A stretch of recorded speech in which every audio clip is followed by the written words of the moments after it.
واذكر في الكتاب مصحف ውስጥ አውሳ مريم አውሳ إذ انتبذت من أهلها مكانا شرقيا ከቤተሰቧ በምስራቃዊ በኩል ተገንጥላ በሄደች ጊዜ فاتخذت من دونهم حجاب ራሷን ጋርዳ ወደ ዒባዳ ወደ ተፈኩር ቁጭ አለች መሬም فأرسلنا إليها روحنا እኛም ጅብሪልን ላክነው ሩህ ስሙን ጅብሪልን አላህ ሩህ ይለዋል የተሟላ ሰው ሚያምር ቆንጆ ወጣቱ ነው ፊቷ ተሰየም ጋርዳ ተቀምጣለች በየት ገባሽ ደረገጠች እኒ አዑዙ ቢርህማን ሚንክ ኔ በአርህማን ካንተ ተጠበቃለሁ በአላህ ኢን ኩንተ ተቂያ አላህ ምትፈራ ከሆነ ራቀኝ አለች ጅብሪል መለሰ ቃል ነማ አና ረሱሉ ረቢኪ እኔ ጌታሽ መልእክተኛ ነኝ ሊአህበ ለኪ ጉላመን ዘኪያ ምርጥን ጽዱን ልጅ ልሰጥሽ ነው የመጣው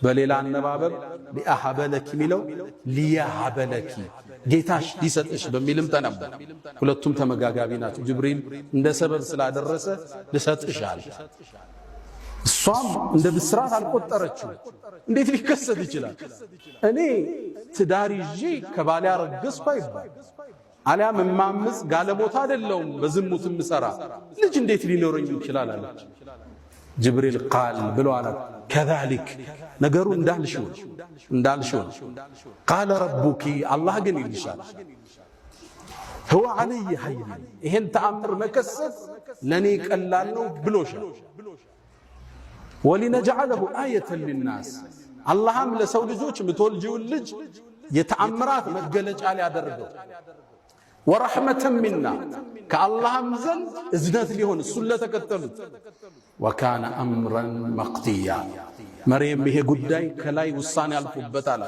جبريل كزام نبي عليه الصلاة والسلام لله جبريل ودمع سنوع افالبات مريم وديون ورقزج ستارقز እቺ ብዙ ሴት ነች በዒባዳዋ የምትታወቅ ነች እርግዝናዋን እንዴት ትግፋው እንደምንም ደብቃ በአምልኮ አሳለፈች ዘከሪያ ተንከባካቢዋ ነው ሲያያት ያረገዘች መሰለች ከዛም ጠጋላት አንቺ መሬም አላት አንድ ዘር ያለ ሌላ ዘር ይበቀላል እንዴ አላት የጠየቃት መጀመሪያ ዘር የፈጠረው ያለ ዘር አይደል አለች መልሷ ከበደው አስከተለላት አንቺ መሬም ወይ አንድ ሰው ያለ አባት ልጅ ሊኖረው ይችላል እንዴ አላት አዎን አባታችን አደም ያለ አባትም ያለ እናት አይደል የተወለደ አለች መልሷ ከበደው ፊት ለፊት መጣላት መሬም ሆይ አርግዘሻል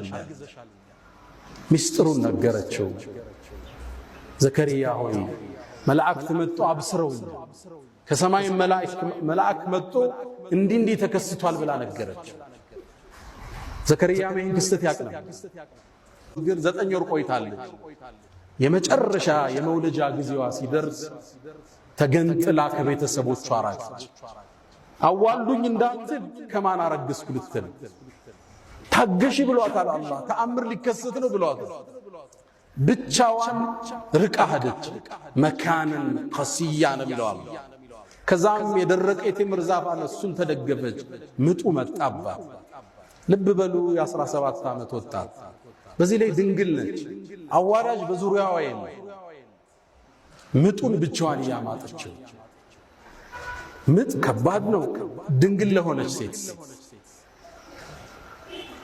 ታዲያ መሬም ልትወሳ ይገባል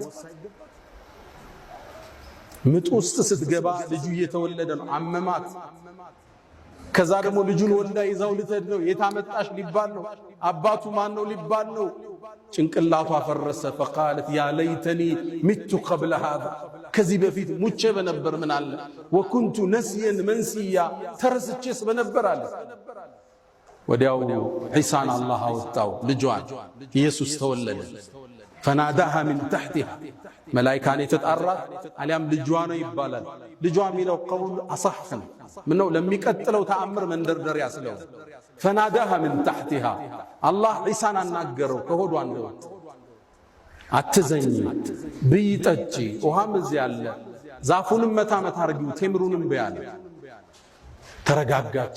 እሱም በላች፣ ውሃውን ጠጣች፣ ኃይሏ ተመለሰ።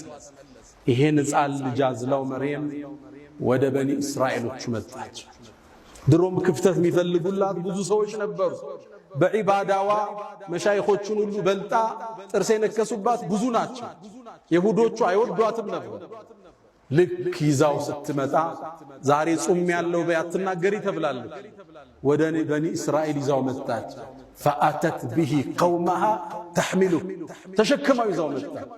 ህዝብ ተሰበሰበ። ያ መርየሙ ምንድነው ይሄ ጉዳይ? ለቀድ ጅእቲ ሸይአን ፈሪያ ከባድ ነገር ይዘሽ የመጣሽው የአኽተ ሃሩን።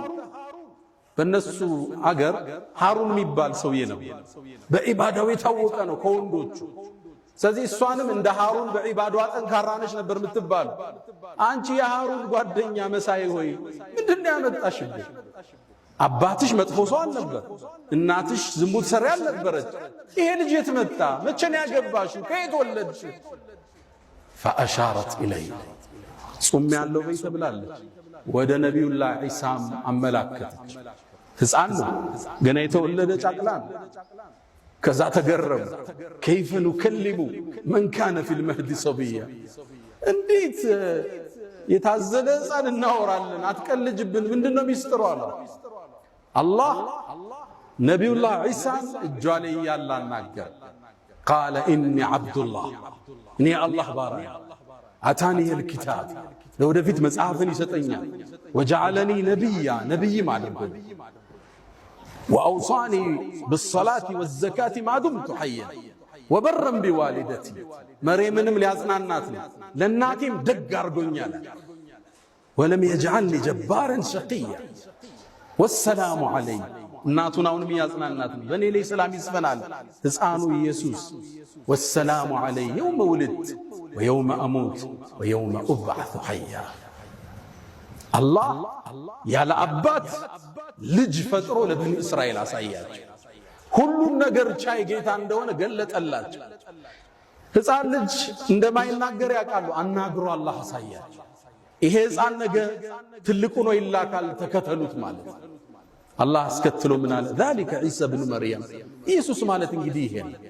አላህ እኮ ልጅ ሊይዝ አይገባው፣ ሱብሓነ ጥራት ይገባው። ኢየሱስ እንዴት ልጁ ሊሆን ይችላል?